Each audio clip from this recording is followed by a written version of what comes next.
ಇವತ್ತು ಮಧ್ಯಾಹ್ನ 1 ಗಂಟೆಗೆ ಸುಮಾರು ಬೀದರ್ ತಹಸೀಲ್ದಾರ್ ಆಫೀಸಲ್ಲಿ ಫುಡ್ ಸೆಕ್ಷನ್ ಅಲ್ಲಿ ಶಿರಸ್ತದಾರಾಗಿ ಕೆಲಸ ಮಾಡುತ್ತಿರುವ ಅನಿಲ್ ಕಾಂಬ್ಳೆ ಅನ್ನುವರ ಮೇಲೆ ಮಾರಣಾಂತಕ ಹಲ್ಲೆ ಆಗಿರುತ್ತದೆ ಅಂತ ಹೇಳಿ ನಮಗೆ ಮಾಹಿತಿ ಬಂದಿರುತ್ತದೆ. ಮಾಹಿತಿ ಬಂದ ತಕ್ಷಣ ಮಾರ್ಕೆಟ್ ಟೌನ್ ಪೊಲೀಸರು ಬೇಗ ಸ್ಪಾಟ್ಗೆ ರೀಚ್ ಆಗಿ ಮಾಹಿತಿಯನ್ನು ಕಲೆ ಹಾಕಿರುತ್ತಾರೆ. ಮಾಹಿತಿಯನ್ನು ಕಲೆ ಹಾಕಿದ್ದಾಗ ಇದರಲ್ಲಿ 2 ಆರೋಪಿಗಳು ಇನ್ವಾಲ್ವ್ ಆಗಿದ್ದಾರೆ ಅಂತ ಗೊತ್ತಾಗಿರುತ್ತದೆ. ತಕ್ಷಣ ನಾವು ಆರೋಪಿಗಳನ್ನು ಪತ್ತೆ ಮಾಡುವುದಕ್ಕೆ ತಂಡಗಳನ್ನು ರಚನೆ ಮಾಡಿರುತ್ತೇವೆ. ನಮ್ಮ ತಂಡಗಳು ಕೇವಲ 4 ಗಂಟೆಗಳಲ್ಲಿ 2 ಆರೋಪಿಗಳನ್ನು ಪತ್ತೆ ಮಾಡಿರುತ್ತಾರೆ. 2 ಆರೋಪಿಗಳು ಕೂಡ ಅಣ್ಣ ತಮ್ಮಂದಿರಾಗಿರುತ್ತಾರೆ.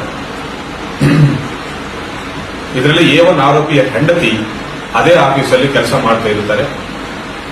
ಇಂಜೂರ್ಡ್ ಪರ್ಸನ್ ಒಟ್ಟಿಗೆ ಅವರು ಕೆಲಸ ಮಾಡ್ತಾ ಇರ್ತಾರೆ. ಅವರೊಟ್ಟಿಗೆ ಆತ್ಮೀಯವಾಗಿ ಬೆರೆಯುತ್ತಿದ್ದಾರೆ ಅನ್ನುವ ಸಂಶಯದೊಂದಿಗೆ A1 ಇದನ್ನೇ ಪ್ರಶ್ನೆ ಮಾಡಕ್ಕೆ ಹೋಗಿ ಅಲ್ಲಿ ಜಗಳ ಆಗಿ ಕೊಲೆ ಮಾಡುವ ಉದ್ದೇಶದಿಂದ ಚಾಕುದಿಂದ ಅವರಿಗೆ ಇಂಜೂರ್ಡ್ ಪರ್ಸನ್ಗೆ ಇರಿಸಿ ಮಾರಣಾಂತಿಕ ಹಲ್ಲೆ ಮಾಡಿರುತ್ತಾರೆ.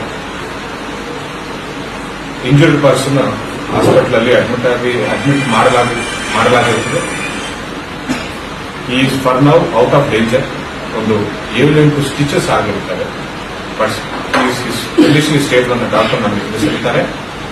ಹಾಗೂ 2 ಆರೋಪಿಗಳನ್ನು ನಾವು ವಶಕ್ಕೆ ಪಡೆದು ಎಫ್ಐಆರ್ ದಾಖಲೆ ಮಾಡಿ ತನಿಖೆಯನ್ನು ಮುಂದುವರಿಸ್ತಾ ಇದ್ದೇವೆ. ಹಲ್ಲೆಗೆ ಯೂಸ್ ಮಾಡಲಾಗಿದ್ದ ವೆಪನ್ ಅನ್ನು ಕೂಡ ರಿಕವರ್ ಮಾಡುವ ಪ್ರೊಸೀಜರ್ ಅಂತ ನಾವಿದ್ದೇವೆ.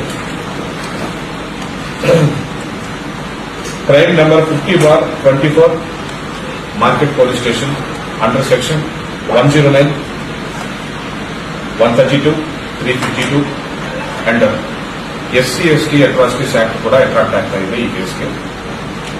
ಸೊ ಎಫ್ಐಆರ್ ದಾಖಲಿಸಿಕೊಂಡು ನಾವು ತನಿಖೆಯನ್ನು ಮುಂದುವರಿಸ್ತಾ ಇದ್ದೇವೆ.